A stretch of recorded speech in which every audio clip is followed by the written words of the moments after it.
मोगाच्यानो वो वेळ शिपेंतली मोतयां आयकुचो. एका रानान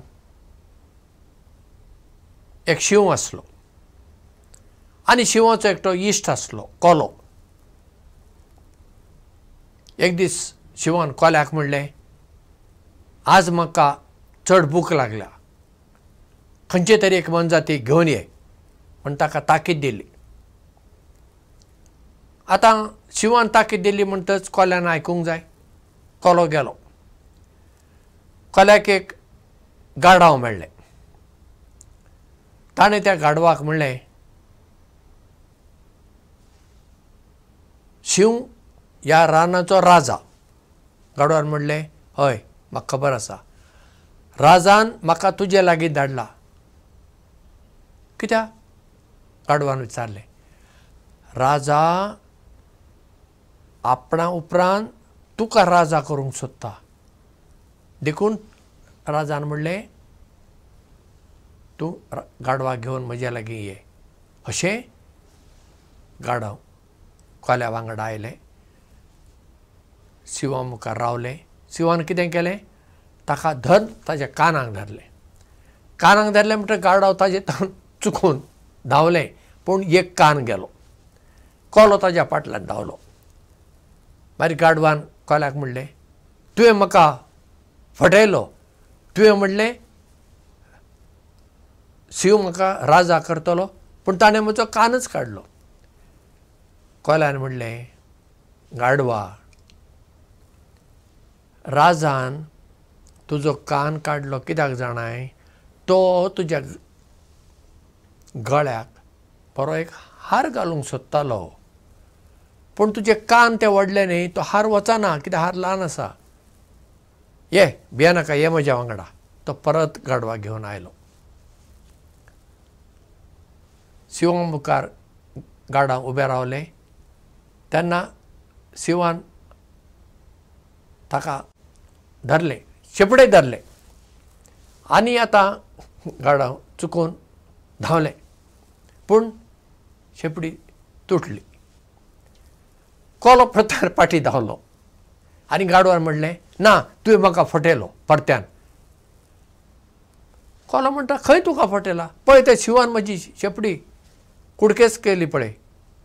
तो म्हणटा, कोलो म्हणटा, ना ना, राजा तुका आपल्या कदेलाचेर बसूंक चिंतालो, पूण तुजी ती शेपडी इतली मोठी आसा आनी तूं ती शेपडी आसतना कसो बसूंक जाता तुज्यान? देखून ती शेपडी ताका ल्हान करूंक जाय आसली. ये तूं, भियेनाका. परत्यान गाढवाक घेवन तो आयलो. आतां तिसरे फावट शिवान त्या गाढवाच्या गळ्याकच धरलें आनी मारून उडयलें.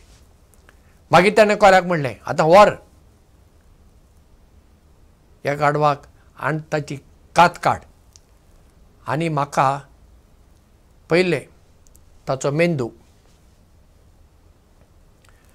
ताची पोपसां, ताचें काळीज आनी ताचें हृदय घेवन ये. कोल्यान म्हणलें, हां सायबा. तो घेवन गेलो. हें गाढवाचें मडें घेवन गेलो आनी ताणें कितें केलें, मेंदू कोल्यान खावन सोडलो. फकत काळीज, हृदय आनी पोपसां घेवन शिवांक ताणें हाडून दिली. तेन्ना शिवान म्हणलें, मेंदू खंय आसा? हांवें तुका सांगलें हें सगळें, तुवें बाकीचे 3 वस्तू हाडलात, पूण मेंदू हाडूं ना अशें कशें? रागान विचारलें. तेन्ना कोलो ताका म्हणटा, राजानो, त्या गाढवाक मेंदू तरी खंय आसा? ताका मेंदू आसलो जाल्यार तो तिसऱ्या फावटी तें गाढव तुमच्या कडेन तिसऱ्या फावटी येताय आसलें. पयले फावटी तुमी ताचो कान कापलो, दुसऱ्या फावटी ताची शेपडी कापली, हां, आनी तिसऱ्या फावटी हांवें हाडटा तुमी ताका मारून उडयलें. तें पिशें तें गाढव.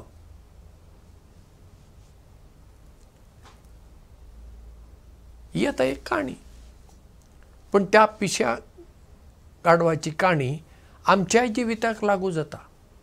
केन्ना केन्ना पळया आमी चूक करता, पूण जेन्ना आमच्या कडेन चूक जाता पयले स्वता तीच आमी चूक वळखून घेवंक जाय आनी ती चूक सुदारूंक जाय. म्हणजे फुडें आमी ती चूक करूंक जायना ही काळजी घेवं नाका. परत परत आमी कितें करता, त्योच चुकी करता आनी मागीर रडटा, अशें जालें आनी तशें जालें. अशें कित्याक जाता? कित्याक आमी त्या पिश्या गाडवा भशेन वागता. जेन्ना त्या गाडवाचो कान शिवान कापलो तेन्ना गाडवान शिकूंक जाय आसलें, शिव म्हाका राजा करूंक सोदिना, तो म्हाका खावंक सोदता. गाडवाचें दुसरें पिशेपण ताणें कोल्याचेर विस्वास दवरलो. आमच्या जिवितांत आमी अशें करता, आमी आमच्या जिवितांत चूक करता आनी मागीर दुसऱ्यांचेर दोश घालता. आरे दुसऱ्यांचेर दोश घालून कितें उपकारता? दुसऱ्यांचेर बगलांट घालूंक कांय जायना. आमी आमची तकली वापरूंक जाय. आमकां वांकडे वाटेर व्हरपी खूब जाणां आसात, आमकां पाठबूत सांगपी मनशां आसात, पूण कोणें कितें सांगलें म्हणून आमी तें आयकुचें न्हय. ताणें कितें सांगलां पळया ताचेर आमी नियाळ करूंक जाय. तो सांगपी हो ती सांगपीण कसलो मनीस, कसली मनीस हें आमी पारखूंक जाय. परत हांगा विशय येता तो खऱ्या इश्टाचो आनी खरे इश्टिणीचो. आमच्या जिवितांत जर आमकां कोण खरो इश्ट आसा वा खरी इश्टीण आसा, ती आमचें जिवीत पाड करची ना, ती आमचें जिवीत वयर सरपाक आदार दितली न्हय. गाडवान कोल्याचेर विस्वास दवरलो, कित्याक गाडवाक हो कोलो बरो काय फटींग हें वळखुपाक जमलें ना. देखून गाडवाक आपलो जीव वगडावचो पडलो. आमच्या जिवितांत आमी शाणी मनशां जावंक जाय आनी ह्या संवसारांत जियेतना खूब शाणेपण आमकां गरज आसा. कित्याक ह्या संवसारांत बरीं मनशां आसात, वायट मनशां आसात, फटींग मनशां आसात.